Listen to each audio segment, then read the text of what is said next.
Kung kayo po mga bossing ko ay masipag, matyaga at lagi ka pa rin walang pera, abay mapapaisip ka talaga anong problema sa inyo at bakit ganon.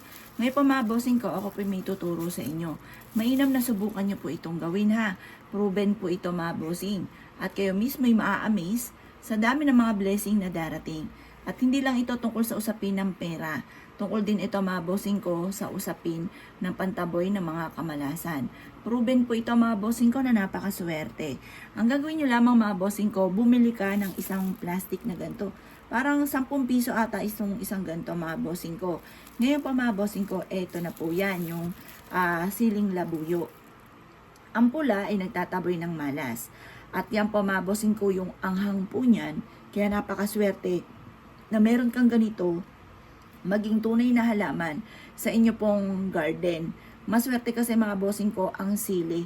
Kasi bukod sa siya po ay berde, green is for money and for kalusugan, siya po ay kulay pula, nagtataboy ng malas at nag-a-attract ng swerte. Yung anghang niya ay pananatiliin ang anghang or tamis ng pagsasama ng mag-asawa. Maswerte po ito or sa isang pamilya. Kung parang lagi nagkakaroon ng pagtatalo sa loob ng inyong tahanan, ang anak ninyo pasaway, ang karelasyon ay nanlalamig na sa inyo, ganoon din pasaway din, may mga bisyo na hindi maiwasan, matigas ang ulo, subukan nyo po ito. Pero syempre mga bossing ko, hindi natin pinupwersa na gawin nyo po ito. Kung ikay may alinlangan, ayaw nyong gawin, huwag nyong pipilitin ang sarili. Kasi dapat, ang lahat ng mga pampaswerte, yung naniniwala ka at gusto nyo po siyang gawin mga boss. Ngayon po mga bossing ko, ito yung ating sili. Ang gagawin nyo lamang mga bossing ko, pagdating sa ganito, pero mas maganda, meron kayong tunay na halaman nito ha.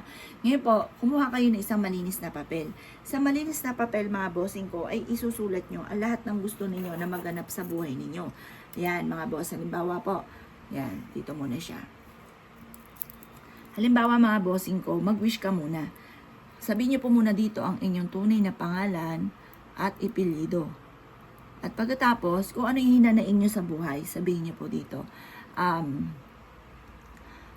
gusto ko na mawala na. Gusto ko na mawala na ang aking karamdaman. Yan mga boss. Pwede na karamdaman. Or kaya, matigil na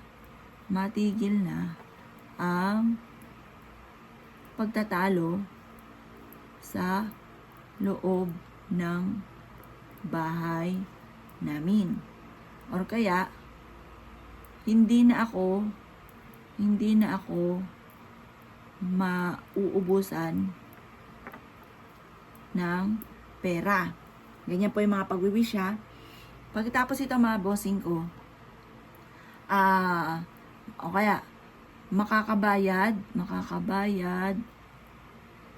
na ako sa lahat ng utang ko at hindi na ako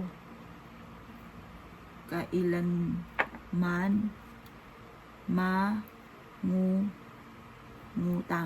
O yan mga boss. Pagtapos na po kayo mag-wish, basta lahat na po i-wish po ninyo, ilagay nyo po ito mga bossing ko yung ating sili. Tupiin nyo po ito at isabit nyo po ito sa may main door po ninyo or sa may bintana po ninyo or kaya tupiin nyo to at isiksik sa may altar po ninyo. Proven po ito mga bossing. Ngayon po, kapag gumawa ka ng ganito, isisikreto nyo na lang.